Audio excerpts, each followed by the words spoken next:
We should have made a lot more improvements on the types of people that we attract and encourage to participate in STEM fields.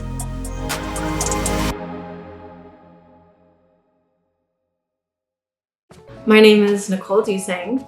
I'm a U.S. Air Force veteran, and I'm in my last year of my PhD program at Brown University, located in Providence, Rhode Island.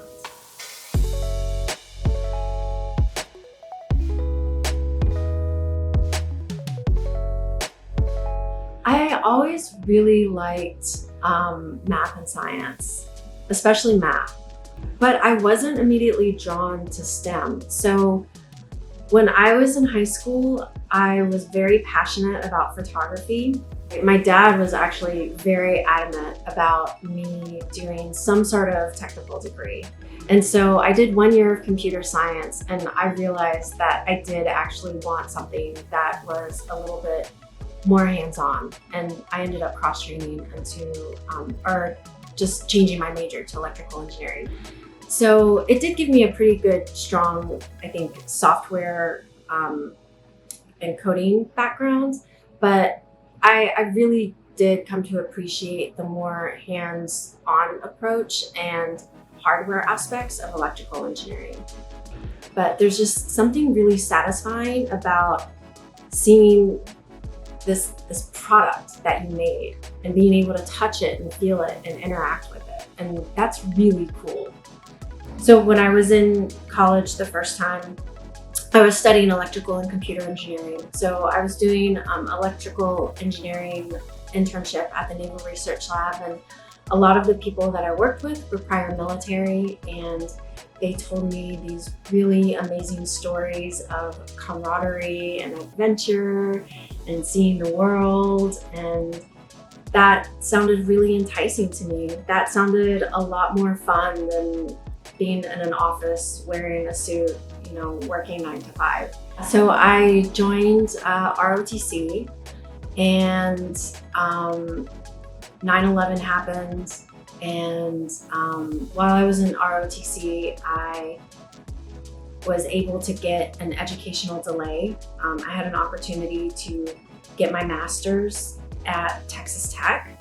At that point, I had transferred to Texas Tech to be closer to my family.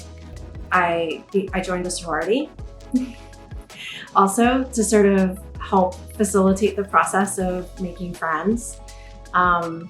And it was one of my sorority sisters who we actually ended up joining the Air Force together at the same time.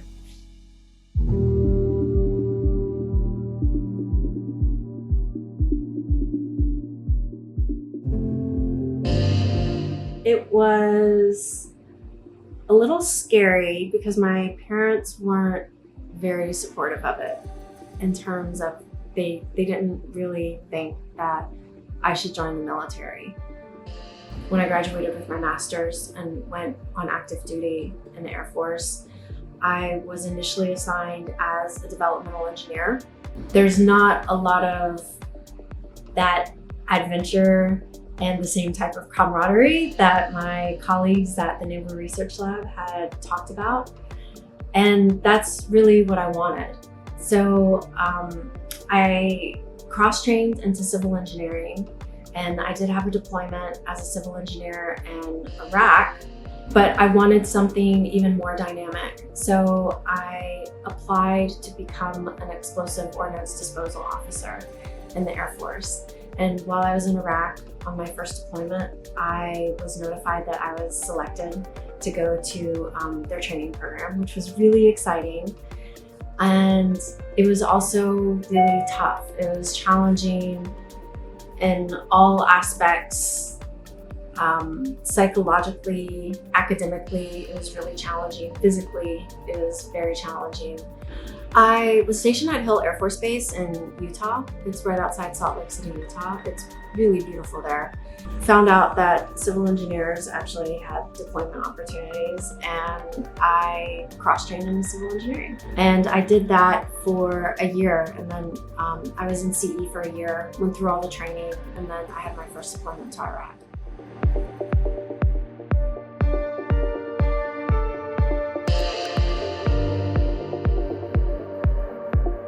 Once I cross-trained from developmental engineering into CE, it was kind of like saying goodbye to all of my female peers.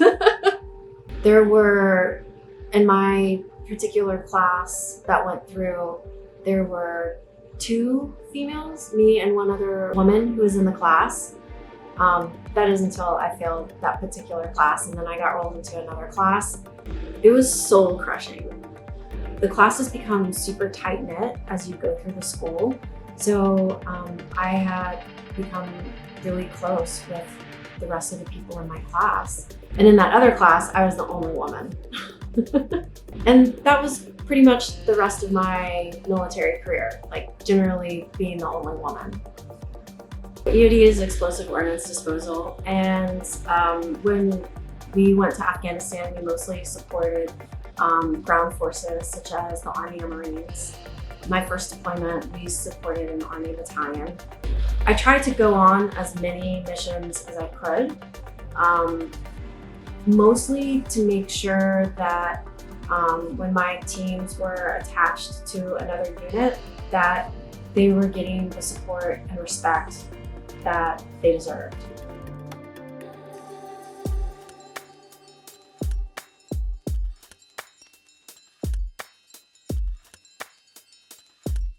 The imposter syndrome never really goes away. Sometimes I would get comments from some of my officer peers who were all men, who would make comments that they didn't think women should be in the OD.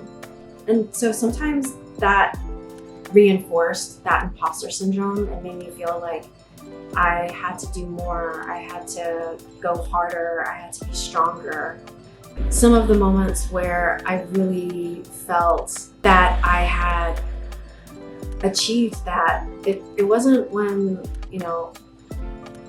I won an award, or it wasn't anything like that. It was usually from just a passing comment. One of the infantry senior NCOs said to me, well, that he was really concerned when I first showed up because he's never worked for a woman before and he didn't know how it was going to turn out, but that he really enjoyed his experience. That interaction meant more to me than any of the medals or any of the awards I've ever won. There was definitely this moment where I realized that I might actually be good at this and I might actually be a good engineer. I had made this connector for interfacing an electroencephalogram machine, designed and built it. And this other senior engineer who I really look up to and I just have the utmost respect for in our lab looked at it and he asked me who made it, and I told him I did, and he said, "You made this by hand?" And I said, "Yeah." And he said, "This is really good." When I talk to people about my project and I tell them about my hypotheses and the literature searches that I've done that support my hypotheses, and they agree and they think that the project's really cool, that's the sort of reinforcement that rewards me and motivates me and makes me really understand the purpose of this project.